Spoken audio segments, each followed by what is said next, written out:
আল্লাহ পাক রব্বুল আলামিন তিনি পবিত্র কোরআনের পৃষ্ঠায় পৃষ্ঠায় আল্লাহ তাআলা যেটা বলেছেন, ওমাল হায়াতুদ দুনিয়া ইল্লা মাতাউল গুরুর, দুনিয়ার জীবন পুরোটাই হলো ধোঁকা, পুরোটাই হলো ধোঁকা, এর মধ্যে কল্যাণ বলতে কোনো কিছু নাই। এই জন্য সম্মানিত হাজিরিন, আমাদেরকে ওই জীবনের জন্য প্রস্তুতি নিতে হবে যেই জীবন আমাদের সামনে অপেক্ষা করছে। আল্লাহ পাক রব্বুল আলামিন সূরা হাশরে আল্লাহ তাআলা বলছেন, ইয়া আইয়ুহাল্লাযীনা আমানুত্তাকুল্লাহ ওয়াল তানজুর নাফসুম মা কদ্দামাত লিগাদিন ওয়াত্তাকুল্লাহ ইন্নাল্লাহা খাবীরুম বিমা তা'মালুন। ইয়া আইয়ুহাল্লাযীনা আমানুত্তাকুল্লাহ, ও ঈমানদারগণ, তোমরা আমি আল্লাহকে ভয় করো, কারণ আল্লাহকে ভয় করা ব্যতীত দুনিয়াতে চলা সম্ভব নয়, পরিপূর্ণ মুসলমান হওয়া সম্ভব নয়। দুনিয়ার আইনের রক্ত চক্ষুকে ফাঁকি দেওয়া যায়, কিন্তু যদি কোনো ব্যক্তির মধ্যে আল্লাহর ভয় থাকে তাহলে সে আল্লাহর ভয়ের কারণে সকল অপরাধ থেকে সে বিরত থাকতে পারে, সে থাকে।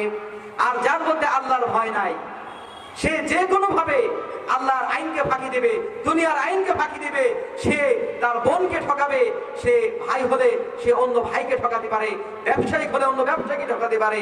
এরকম ভাবে তার দ্বারা কোনো ধরনের উপকার দুনিয়াতে সাধন হওয়া সম্ভব নয়। এই জন্য আল্লাহ পাক রব্বুল আলামিন যেখানে গুরুত্বপূর্ণ কথা বোঝাইতে গেছেন, সেখানে আল্লাহ তাআলা প্রত্যেক জায়গায় ওয়াত্তাকুল্লাহ, আমি আল্লাহকে ভয় করো, এই কথাটা আল্লাহ তাআলা প্রত্যেক জায়গায় বলছেন। আল্লাহ ম্যাক্সিমাম জায়গায় যেখানে কোনো বিধান দিতে গেছেন, সেই বিধানের জায়গায় আল্লাহ তাআলা এই কথাগুলো বলছেন। ইয়া আইয়ুহাল্লাযীনা আমানুত্তাকুল্লাহ, আমি আল্লাহকে ভয় করো, ওয়াল তানজুর নাফসুম মা কদ্দামাত লিগাদিন ওয়াত্তাকুল্লাহ, তুমি ওয়াল তানজুর, তুমি তোমার পরপারের দিকে লক্ষ্য করো, তুমি তোমার আখিরাতের দিকে লক্ষ্য করো, সেখানকার জন্য তুমি কি প্রেরণ করেছো। দুনিয়ার এই 50 বছরের জীবনকে অতিবাহিত করতে গেলে যদি তোমার অ্যাকাউন্ট খোলা লাগে, তোমার ব্যাংকে ডিপোজিট করা লাগে, যে জীবন শুরু হবে আর শেষ হবে না, সেই জীবনের জন্য তোমার কতগুলা ডিপোজিট করা প্রয়োজন, তোমার কতগুলা বীমা করা প্রয়োজন, তোমার কতগুলা সঞ্চয় করা প্রয়োজন। আল্লাহ বলতেছেন, ওয়াল তানজুর নাফসুম মা কদ্দামাত, প্রত্যেক আত্মা যেন প্রত্যেকেই দেখে সে তার আখিরাতের জন্য কি জমা করছে।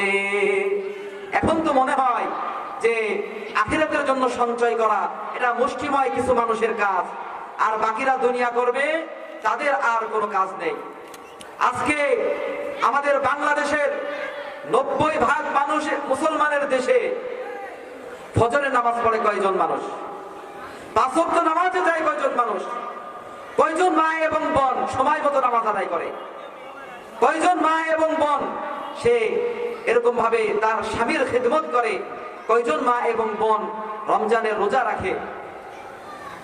এই জন্য আল্লাহ তাআলা বলতেছেন, ওয়াল তানজুর নাফসুম মা কদ্দামাত, প্রত্যেকেই যেন সে তার আখিরাতের দিকে লক্ষ্য করে, সে তার আখিরাতের জন্য কি